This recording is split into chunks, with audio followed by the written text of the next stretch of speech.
What is up, everyone? Welcome back to another video. Now, today's topic, I'd like to talk about something that I haven't really seen too many other channels cover, and with the addition of the clone commandos and their ability where they can buff themselves and buff their nearby teammates, they give themselves a little bit of a siphon ability where every time they deal damage to an opponent, they get their health back, and then all of the teammates in the same radius get a damage reduction, which is pretty concerning, because if you guys remember, it's probably been close to about a year now. I mean, it's been many months ago.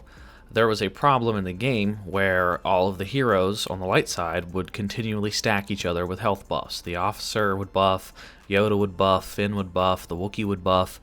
So you'd have Wookiees with like 800, 900 health, and they would just constantly buff each other. And it was making it pretty much impossible for the dark side to win because the light side just kept healing themselves over and over and over. Well, we're kind of getting back to that situation now, because if you think about it, Leia is getting a new star card where she gives her, like anyone in her radius gets a buff where they take damage reduction. So Leia has a damage reduction card.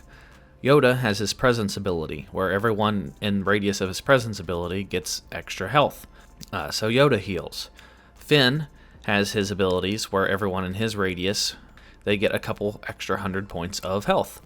And you could increase that radius depending on which star cards you use. You could go with a full support loadout for Finn and make the radius just freaking huge. So for the final phase of Naboo, you would infect the entire throne room and buff your entire team at once. The officers constantly, like there's so many players that play officer in the game because the officer gets more battle points than all the other classes, so that's why you see more officers. Well, the officers are constantly buffing teammates. They're either refreshing their abilities or they're refreshing their health and giving them an extra health buff. And then you have the Wookiee. The Wookiee gives himself a little bit of a health buff. It's a couple 100 points, so the Wookiee can get pretty high. And then, when their abilities are recharging, you have the officers constantly reactivating their abilities, making them recharge faster. And now, you throw the clone commando into the mix, and, I mean, the light side looks like they're going to be unstoppable. Because everybody's going to be wanting to play as the commando, because it's the new reinforcement. Clone commandos are awesome. I mean, you're going to see constant buffs for the team everywhere. So let's put us in the situation. Let's say it's the second phase or the third phase of Naboo on Galactic Assault. Let's say it's the second phase and you have those two hallways to push.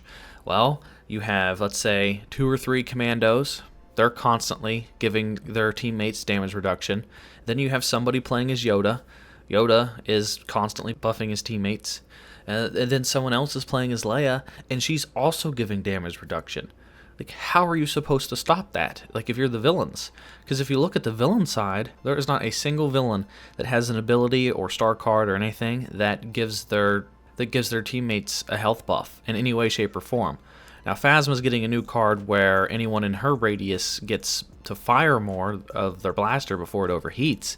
But that's not nearly as good as like a health buff or a damage resistance buff. And there's many characters that they could, like, it would make sense with the lore too. Like, look at Grievous, General Grievous. I mean, he's a general. He could have some sort of like inspire a card or ability or something. Maybe get rid of the horrible thrust surge and just make it so he just, I don't know, buffs his allies or something. You have characters like Darth Vader. Darth Vader could maybe, like when he activates his focused rage ability and gives himself a health buff, maybe he buffs his teammates around him. Like maybe they feel inspired and they get some health too. I mean, that would be no different than what Yoda does. I mean, there's some options that they could go with for the villains, but the only way that the villain side can buff themselves is either the officers or the super battle droid and the death troopers can give themselves overshields or a health buff, whatever you want to call it. So there's no options there. So how is that balanced in any way? I don't get it. And I think a lot of people are going to be like, oh, Swan, you're just being negative. I'm sure it'll be fine. I mean, this has kind of been a problem for months. Like, it's so hard, especially with like Anakin. While everybody's getting buffed and nobody's taking that much damage, you have to worry about Anakin. He's still a monster. He's got 4 abilities. He can clear rooms still. He's still a beast. So that final phase of Naboo, where there's 4 heroes running around, and the final phase of Kamino, or any of the final phases where the clones have to defend, and there's 4 heroes, that's going to buff like crazy. That's going to stack like crazy. I mean, just think about it. Final phase of Naboo, you have Finn, he buffs his entire team. Well, Finn's ability just wore out. Well, then Yoda comes in. Yoda buffs them again. Oh, okay, well, their health. You're shooting at a commando. You're shooting him. You get him down to like 10 health, and then boom, he instantly gets healed all the way back up to like 300 health because Yoda came along, and then Finn came along. And you're shooting at a Wookiee, and you're shooting, and it's doing like no damage at all because he's getting a damage resistance buff from the clone commando, and he's also getting a damage resistant buff from Leia, who happens to be in there. So Leia's throwing down her bubble shield, everybody's hiding inside of it, everybody has like 400 or 500 extra points of health, everybody has damage reduction. I just don't see how the villains are going to stand any chance in the final phase of Naboo or Kamino or in any of those situations where you have to take a final objective.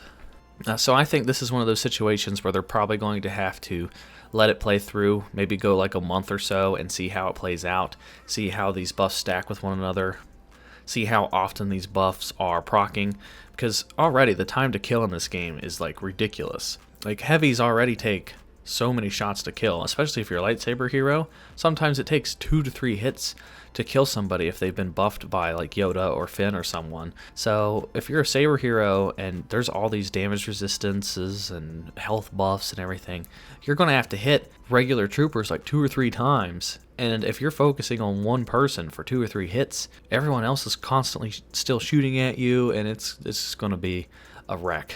Or I'm completely wrong, and screw Swanee for having a different opinion. This game is perfect, and it won't be a problem whatsoever. But regardless, let me know what you guys think down in the comment section below. Please give this video a thumbs up. Share it around, post it on Twitter or something. It really helps me out. You guys really went ham with the last video. It was shared over like 10 or 11 times, and it really helped me with the views, so that's much appreciated. And yeah, join the Discord. The link is down in the description below. I'd love to see you guys there. Help to grow the community and stuff. And then if you are also a part of the Discord, you won't miss any videos. You'll get notified for every stream, every video, and all the news around the channel. And then lastly, if you haven't yet, follow me on Twitch at Swanee Plays Games Live. I do pretty much most of my streaming there. I keep growing Twitch. A lot of you guys that watch me on Twitch seem to really enjoy it. Like, we listen to music, you guys get better emotes and stuff, and you get badges, and it's just a really cool setup, and it's way better streaming on Twitch than it is on YouTube. So if you guys would follow me there, I would greatly appreciate it. We're on the road to hitting 4,000 followers there. We just passed 3,000 not too long ago. So I'm pretty excited. And yeah, be sure to check out another video. If you guys have any video suggestion ideas, let me know down in the comment section. And that is going to do it for me, guys. And I will talk to you all in the next video. Will you join me?